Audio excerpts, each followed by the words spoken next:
Bonjour et bienvenue dans l'entretien sur France 24. Notre invité aujourd'hui est Robert Bourgi, qui est avocat, qui est souvent décrit comme un des piliers de la France-Afrique, notamment sous les présidences de Jacques Chirac et Nicolas Sarkozy. Monsieur Bourgi, bonjour.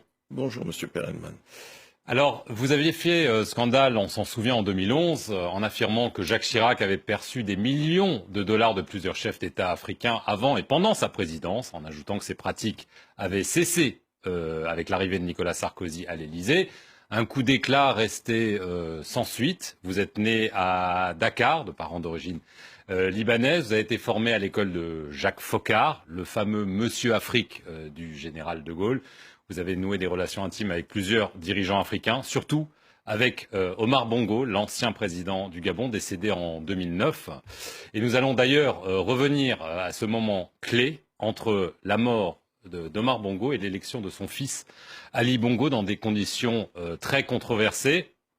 Vous avez été non seulement un témoin, mais un acteur de cette passation de pouvoir. On se souvient que vous aviez dit à l'époque que la France n'avait pas de candidat, mais que votre candidat, c'était Ali Bongo. Depuis, on en a beaucoup parlé. Le Premier ministre français Manuel Valls a récemment fait scandale en déclarant dans une émission de télévision qu'Ali Bongo n'avait pas été élu dans les conditions comme on l'entend. Est-ce que vous pouvez aujourd'hui nous dire votre part de vérité sur cette passation de pouvoir entre Bongo père et Bongo fils?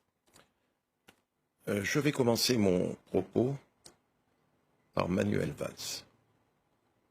Le Premier ministre français est un homme réfléchi. J'imagine difficilement le Premier ministre français disant dans une émission de télévision, celle de Laurent Ruquier, des choses qui ne sont pas partiellement vraies. Je ne sais pas comment mes propos vont être perçus. Lorsque j'ai dit que Ali Bongo était le candidat de la France, mais que c'était le mien, je vais m'en expliquer. En juin 2008, le président Bongo me fait venir à Libreville. Omar Bongo Ondimba me fait venir à Libreville et il me dit ceci. Fiston, il faudrait que Nicolas Sarkozy reçoive Ali, parce que c'est à lui que je pense pour prendre ma succession, en tandem avec Pascaline Bongo, avec sa sœur Pascaline, à condition que ce choix soit ratifié par le peuple gabonais. Je viens expliquer cela au président de la République française. Il me dit, je ne le recevrai pas en parlant d'Ali Bongo. Tu le dis au président Bongo, Omar Bongo, lequel a envoyé son fils à Paris, et c'est Claude Guéant, secrétaire général de la présidence, qui l'a reçu en m'accompagnant au cours d'un entretien dans son bureau, suivi d'un petit déjeuner. Entretien discret. Discret. Puisque voire secret. Personne n'est au courant. Aujourd'hui, je fais une révélation de plus. L'entretien chez Claude Guéant a duré pratiquement 3 heures, suivi le lendemain d'un petit déjeuner. Et Claude Guéant dit à Ali Bongo, le président de la République a pris acte du choix de votre père, mais comprenez que pour l'instant, il ne peut pas vous recevoir. Le président Ali Bongo retourne à Libreville, le président Omar Bongo me fait venir, je l'ai vu plusieurs fois, et au mois de novembre, il me demande avec insistance, parce que le président Sarkozy reçoive, cette fois-ci, personnellement, Ali, pour la même raison. Et le président Sarkozy a reçu Ali Bongo. Il lui a dit, écoutez, c'est le choix de votre père.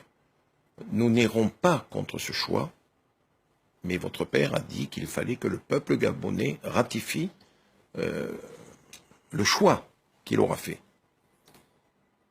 Et le président Sarkozy avait donné des instructions à Bruno Joubert, à l'époque conseiller Afrique à l'Élysée, qui a organisé un petit déjeuner à 3, aux 2 rues de l'Élysée, Ali Bongo, Robert Bourgi, invité de Bruno Joubert.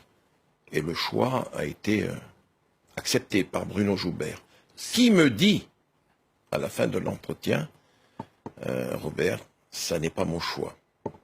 je ne pense pas que ce soit une bonne chose.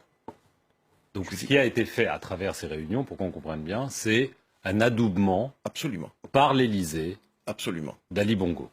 Avec la précaution, quand même, prise par le président Sarkozy, en disant que le choix doit être ratifié par le peuple gabonais. Les événements sont allés s'aggravant pour le président Omar Bongo et pour son épouse. Le président Omar Bongo décède en juin 2009. Et d'ailleurs, j'ai appris par Ali Bongo, un coup de fil dans la nuit, le décès de son père. Et là, si je puis dire, la machine s'est remise en marche, allant vers l'adoubement d'Ali. Pourquoi vous dites adoubement? Il n'y a pas eu élection? Parce que là, je Non, voudrais en venir non. à l'élection. Deux hommes de l'entourage du président Omar Bongo, qui avaient pris fait et cause pour Ali, se sont activés pour accélérer le mouvement intramuros et extramuros en faveur d'Ali. Je les nomme, c'est Jean-Pierre Lembumba, proche d'entre les proches du président Omar Bongo, et Guy Nzouba Dama, président de l'Assemblée nationale, qui vient de démissionner avec éclat de la présidence de l'Assemblée nationale.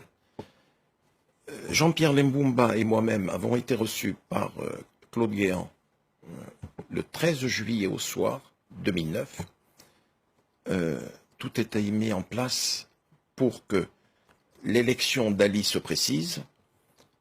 Et Guy Nzouba Dama, lui aussi, avec moi, a été reçu par Claude Guéant. Qu'est-ce que vous voulez dire par tout est mis en place? Il fallait convaincre les leviers existants au sein du pays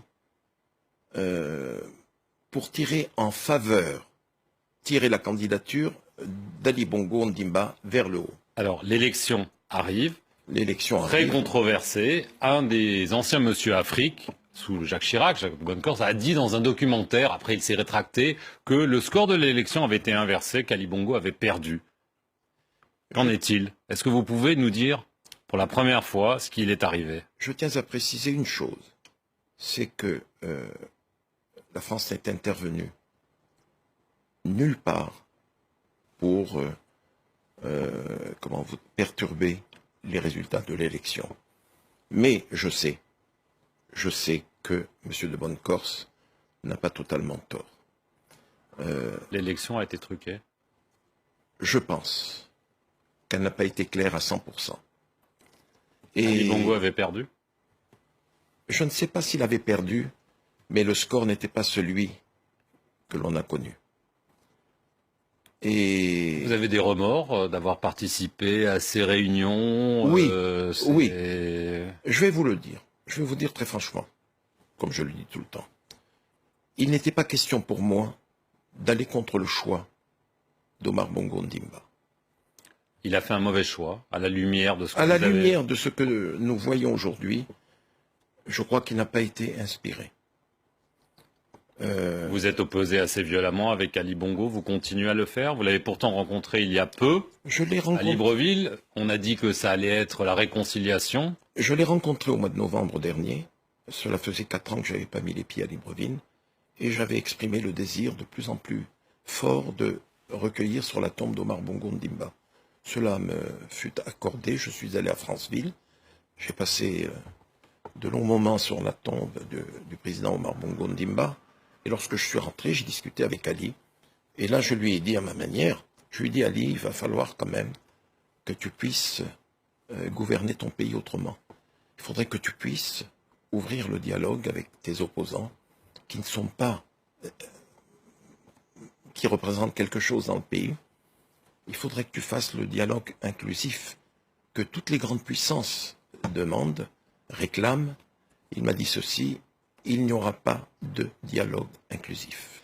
Il m'a dit ceci, à offense publique, excuse publique. Tant qu'ils ne se seront pas excusés de m'avoir insulté, je ne les recevrai pas.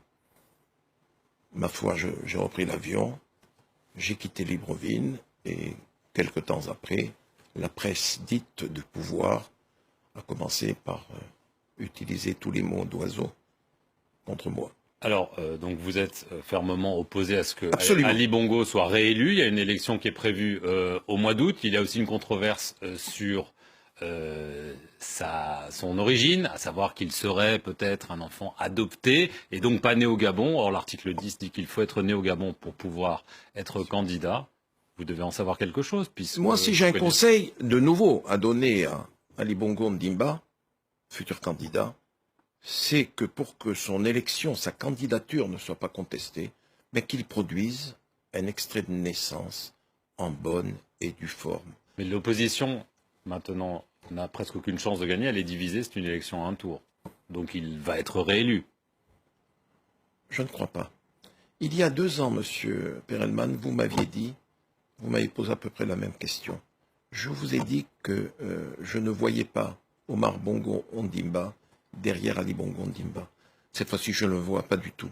Et aujourd'hui, le constat que je fais, c'est que le Gabon est assis sur une poudrière et qui menace d'exploser à n'importe quel moment. Et j'ai peur pour le régime d'Ali Bongo Ondimba. C'est un régime qui repose sur le tout répressif, sur l'aspect sécuritaire. C'est une dictature. On n'en est pas loin. Merci beaucoup Robert Bourgi d'avoir répondu à nos questions. Merci à vous d'avoir regardé cet entretien sur France 24. Restez sur notre chaîne pour plus d'informations.